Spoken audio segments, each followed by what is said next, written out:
My name is Chuma Chini, and I am your family lawyer.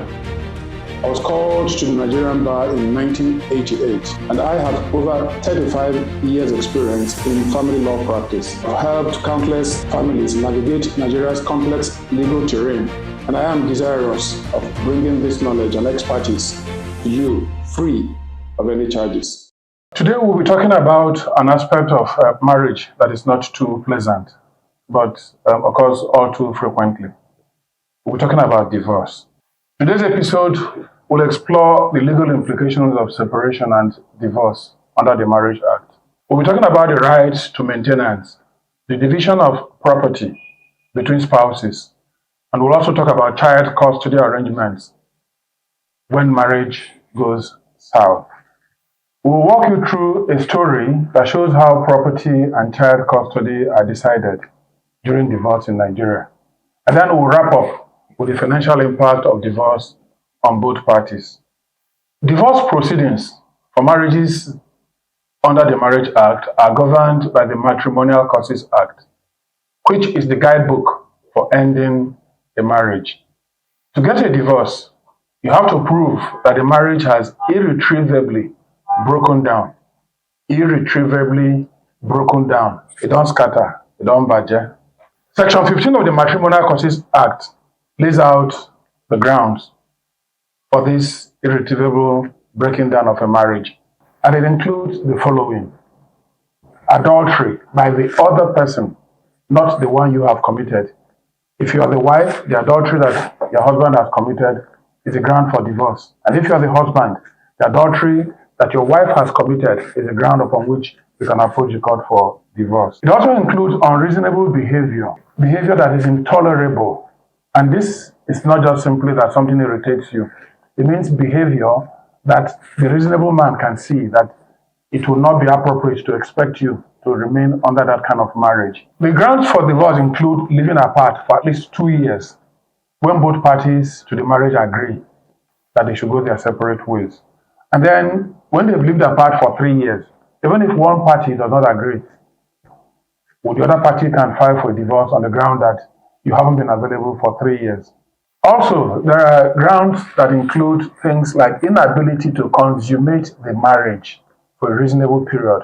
If you get married to your wife, and then 1 year passes, a second year, and then you're not able to go where you should go, the woman can take a walk. That is the law. These are just some of the reasons the court might consider when granting a divorce.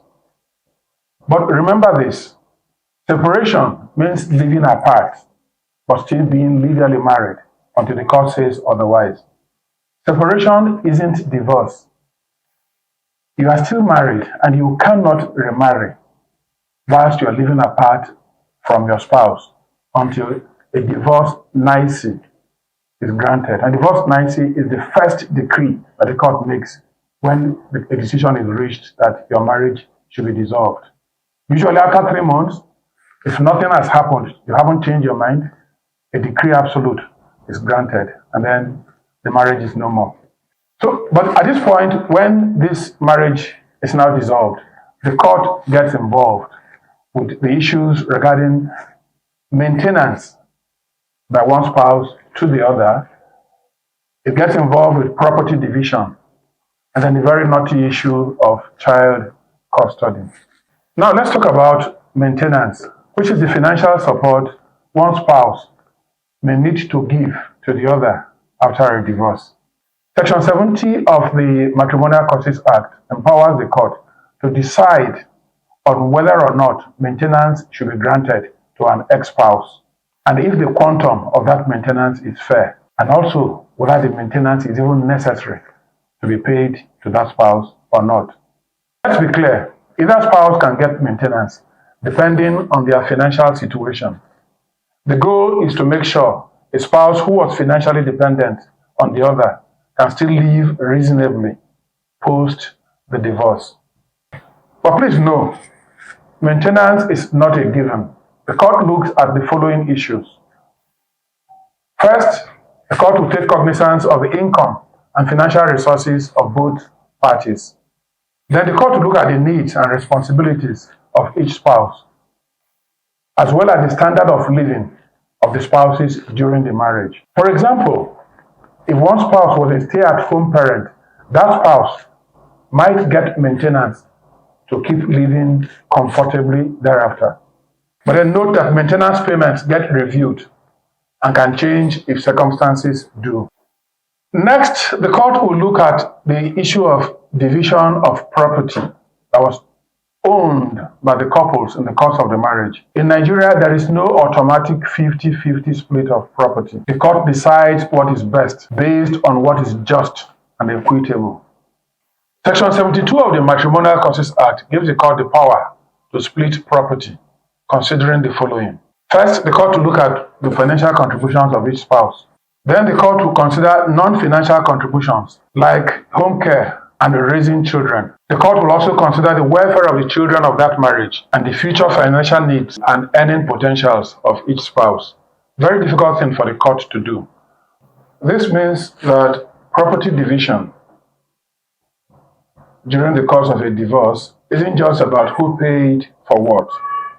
The court looks at all contributions made by the spouses, including financial contributions and other non-financial contributions, to decide what is fair and just to the circumstance. For instance, a spouse who stays at home to raise the kids might get a big share of the marital home. Now let's look at that particular reason why divorce is very unpopular in Nigeria: child custody. Child custody arrangement is a very crucial aspect of divorce. The Matrimonial Causes Act and the Child Rights Act both focus on the best interests of the child, and the court will usually consider factors like the emotional and physical needs of the child, the stability of the home environment, the child's age and relationship with each parent. And of course, the court will look at any history of family violence or neglect. For younger children, especially infants and female children, the courts often prefer that they stay with their mother unless there is a compelling reason to decide otherwise. In many cases, joint custody is encouraged to ensure that both parents remain involved in the child's life, except of course where such will endanger the life of the child. We'll bring to you today a real life story involving Mr. and Mrs. Oyeniran, a couple who had been married for many years and who had 3 children. They had Moses, who was 15 years, they had Adele, who was 11 years, and then little Princess, who was 3 years old at the time of the divorce. The court had to decide what to do with the property that was jointly owned by this couple. So, what are we going to do about the houses and the cars? I put just as much work into this family as you did. I deserve my share. We should also consider the welfare of the children. This court has the authority to order the sale of your property and divide the proceeds to ensure a fair settlement. When dividing matrimonial property, the court considers several factors, such as the income and earning capacity of each party, their financial needs and obligations, the standard of living enjoyed by the family before the breakdown of the marriage, the age and duration of the marriage, any physical or mental disability, and the contributions each party made to the family. This court emphasizes the need for a just and equitable distribution of properties. We consider both financial and non-financial contributions made by each party. Therefore, I order that the property be sold and the proceeds divided equally between Mr. and Mrs. Oyeniran.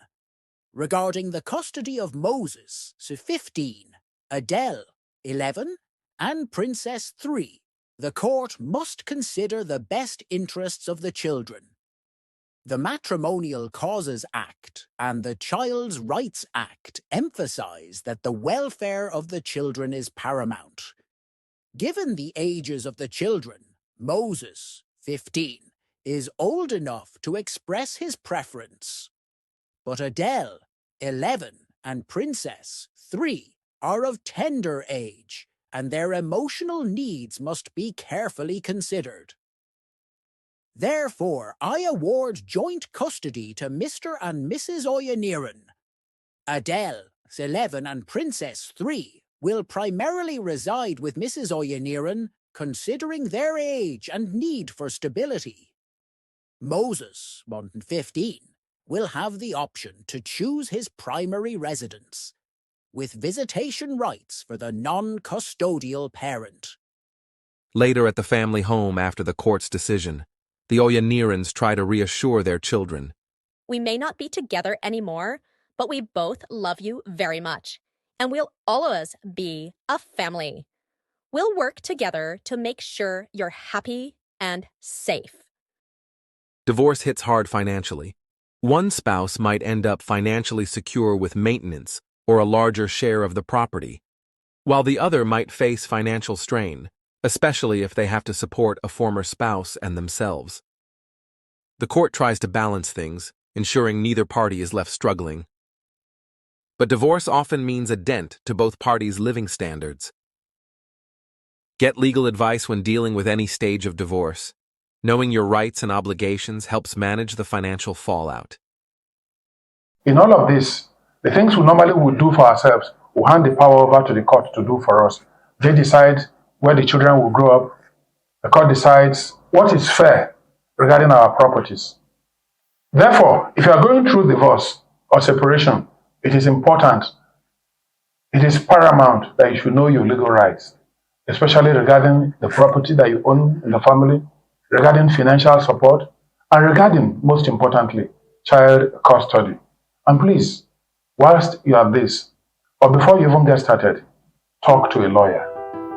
I believe that you've learned something from today's episode of Your Family Lawyer. Please join us next week as we'll continue to explore the complexities of the different kinds of marriages.